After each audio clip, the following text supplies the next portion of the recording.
Now, good afternoon, everybody. Listen, we couldn't have a celebration of all things Kilkenny without looking at the whole notion of Kilkenny food. Now, many of the people that we've spoken to right across our promotions for this event have been speaking about the world of quality, about the world of hospitality, culture and tourism, and all of those, and agriculture are intrinsically linked to all of the different food offerings. So of course, if we were going to have a food conversation, who could we ask at all? Only the queen of food herself, a Joan and the matriarch, a pioneer of food, that is my very good and dear friend, Neary. And good afternoon to you. Good afternoon, Edward, and lovely to be here. And sorry that we're not going to have a food festival this year so we can have the little bit of crack together.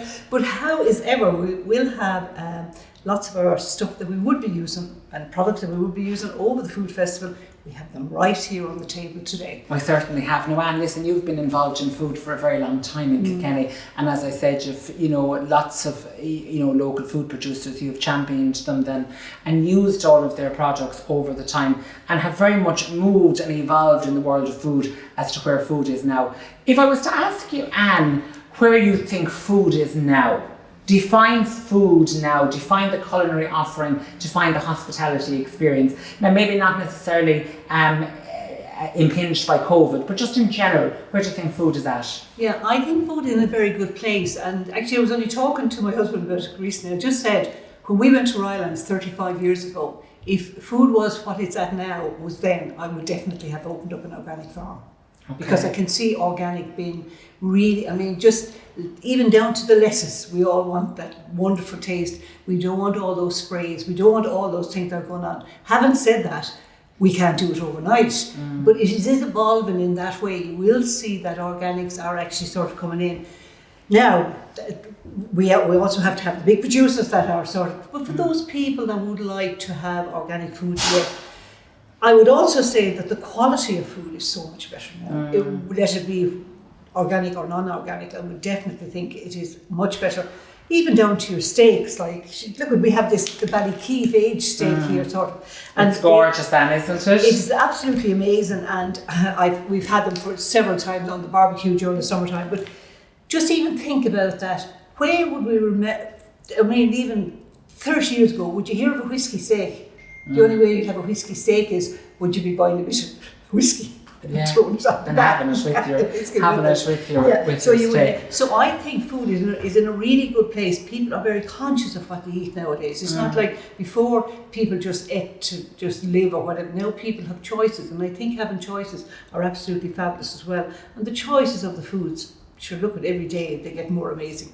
And there's lots of indigenous food producers right across Kilkenny, and I always think you and I and so many other wonderful chefs in the county and indeed in the country are spoiled by the choice of food that we have.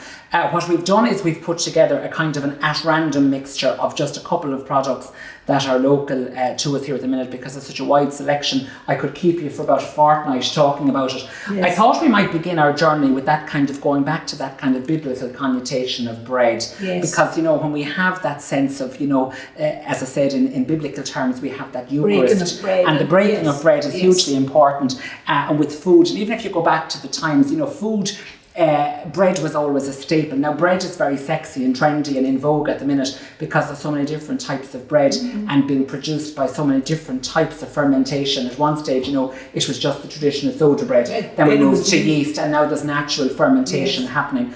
But again, we have these wonderful products, wonderful selection of breads from Arán, and they're doing, obviously, they've got their own restaurant offering, they've got the bakery, which they're moving now to a second bakery as well. But that whole notion, you and I know about food, and we've had so many dinner parties together and separately, but that whole notion of breaking bread, the sharing of bread, the shared experience of food as well. This is just, there's such a gorgeous sense of aeration to these kind of, the sourdough breads are very much in vogue at the minute, but there's a gorgeous sense of aeration. There's that lovely kind of nasal aromas that come to it, but bread is hugely key to that restaurant experience and the home experience. So many restaurant critics, when they're talking about going out, they love going into the table, getting the jug of water and the bread and butter.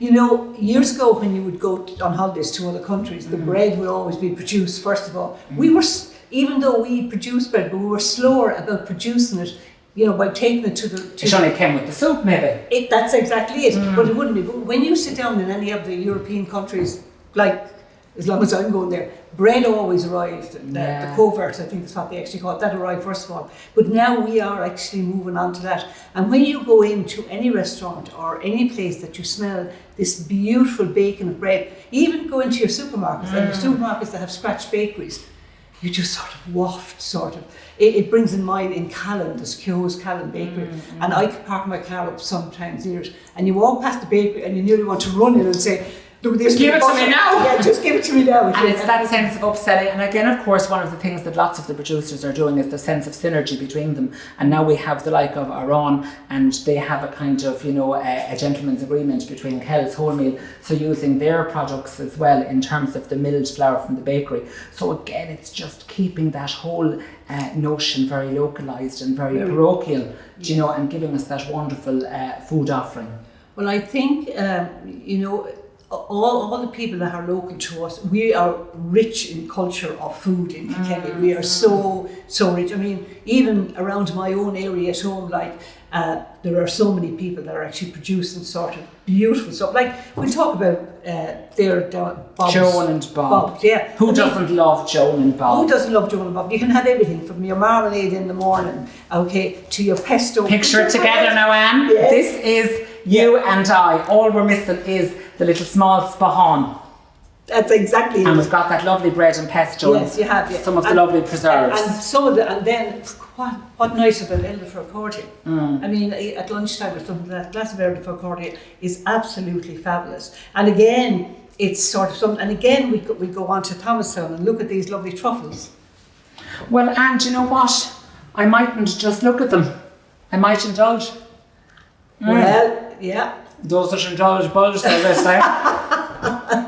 You can really get the sense of that wonderful, the cocoa solids, the beautiful cacao, and all of the wonderful products that we've got as well. And again, if you can just see very closely and look, we've got that gorgeous honeybee as well. And then they put gin as well. They use the local gins from it, and they actually put them into it as well. So again, everything is localised. Again, with the poutine, they put it into the chocolates as well. So we're sort of working as a unit, and I think that's coming on board more and more now. This working as a unit. Again, years ago, that wouldn't be, I do my thing, you do your thing. But now I might ring you and I ring somebody else and say, what do you think about this? There's a togetherness in food, isn't there? There is, and I always say people that are in food are nearly a breed apart, because they're breed of their own anyway. They are a breed of their own, that's for sure. We're on a different, I suppose, strain than everybody else, but everybody loves food. And food is getting so, even think in the last 10 years how food has changed. You think about the last 10 years how food has changed. And just on that, in terms of being a breed, I think you would very much concur with my findings that there's a great sense of collegiality in the world of food, that if you were stuck in the morning for a recipe, or if you were stuck for a chef, or if you were looking for an outturn or a dig out, the people in the world, that food community, I've been focusing on the kind of the Kilkenny talks on food and community, but there's a great food community of people who are there to kind of support, to prop up each other, to assist together, and to kind of to work together in tandem to kind of create perfect food and to better the food offering. That is for sure. I mean, if you in the morning something happened, you were sick or something like that, and you had a class going on, not that we have much going on at the moment, but I'm just saying, but I mean, the first thing you'd ring one of your good colleagues, including yourself, and if whoever is available would be at your bench in your kitchen an hour later, and the thing about it is, it's because they love food so much. Even though you might have a set of recipes to put out there, and they hadn't cooked those recipes, they understand the ingredients and what puts it together and what makes this amazing sort of dish. It's actually, I'm watching MasterChef Australia. I don't know if you're actually doing it at the moment, sort of, and they just do amazing sort of food. And I thought they had done everything, but by God, this year they've even done. They've reinvented the wheel. They've reinvented the wheel, sort of, But again, about with them, it's all about taste, flavour, smell. Sort of using all the senses in the food, This combination of food, will we bring it together would that bring that together? Like if I put in the poutine, does it make it better? Or maybe it doesn't make it better. I want to put it into something else. And the poutine is great. And of course, Anne, we're so familiar with, garden gate food and everything. Now, you are in a beautiful area there out in your neck of the woods. And of course, you have a gorgeous product being offered at your garden gate, essentially, with the best of culinary integrity being discharged. Should we have here, well, I make a lot of brown bread with treacle, and this is an amazing treacle that they sort of have. So they have their treacle, the lovely apple syrup. Again, for those people that are on a diet, everybody wants cider vinegar to drink at the moment, okay? The driver cider, if you want to drive to Donegal when you're finished here. The apples, like the books, sort of like Ruth, their daughter, did something like this. Gin, all the liqueurs, everything you could possibly think of. But we have an abundance of beautiful food. Like in that one we have on the table there is in a radius of about 12, 14 miles. Like that, and that's only that long. And there are an awful lot more as well.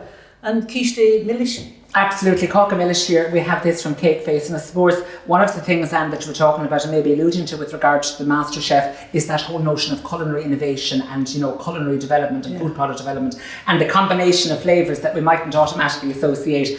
When we're finished now here, I'm going to give you a wee little taste of this, and this is from CakeFace Pastry, which is one of the restaurants that has sent us up this, just to offer but a showcase of all of the wonderful food offerings and food pairings that we've got right across the city and county. We've got a kind of like a hazelnut biscuit cake base there. We've then got a beautiful kind of a lime curd.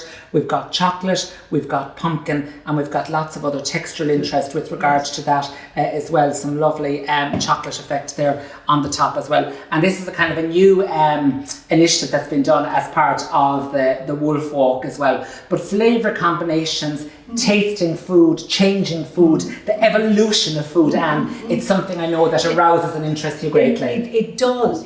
And speaking of chocolate that you were sort of there, years ago when people were vegan, they found it very hard to use it to get a dessert. Now you can get vegan chocolate. Who ever thought that we'd put avocados with chocolate and dates and everything, and dates and almonds and all that type of thing to make a most beautiful sort of dessert. So look at it, I think we're spoiled for choice in one way, and in another way we still go back to the basics sometimes, because there's nothing like a slice of that lovely bread toasted, beautiful free-range eggs scrambled, and 2 slices of bacon. Absolutely, there's nothing like it. But to fuse the two of them together is when the magic happens, Anne, isn't it? That's it. Yeah, it's just sort of, you look at it, you're nearly salivating, and you're sort of wanting it. And the thing about it is that so many people have so many different things about making scrambled egg and things like that.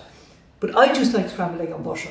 Is that what you do? Just butter? I don't put anything else. Cream. I might put in a small little drop in of cream, I have to say, down in but I've done it either way, But I can't, and sometimes, and that raw bread there, and a slice of that toast, and that Sunday morning with 2 slices of rashers, or 2 slices maybe, or 3 slices, whichever, and the Sunday paper. Sure, look what you'd be. As I'm always saying to you, you'd get up in the middle of the night for it. You certainly would. And again, we talked about the steaks there sort of as well from Ballykeefe. I mean, whoever thought feeding the grain from the residue of the gin, of the whiskey, that would actually feed cattle and wood, but the flavours of that is absolutely fabulous. John Murphy in Callan is the man that actually does it. And, when you have something dry aged and as long as that sort of, and I'm living just in that vicinity, look at all the beautiful stuff I have around me. You really are spoiled, and it just exemplifies the whole notion of the food chain and kind of how that moves. And I think our final salutation should suggest and kind of reiterate that the food industry and the food tapestry of Kilkenny is very much alive, it's very much vibrant, but it's in the very safest of hands. Oh, look at, we have fantastic people here sort of working on all types of food. I mean, even your lettuce leaves that we get from Callan, you even spoke about them as well. Yeah, absolutely. Yeah, just even those, like down to whatever we want sort of. And I mean, there's the neighbour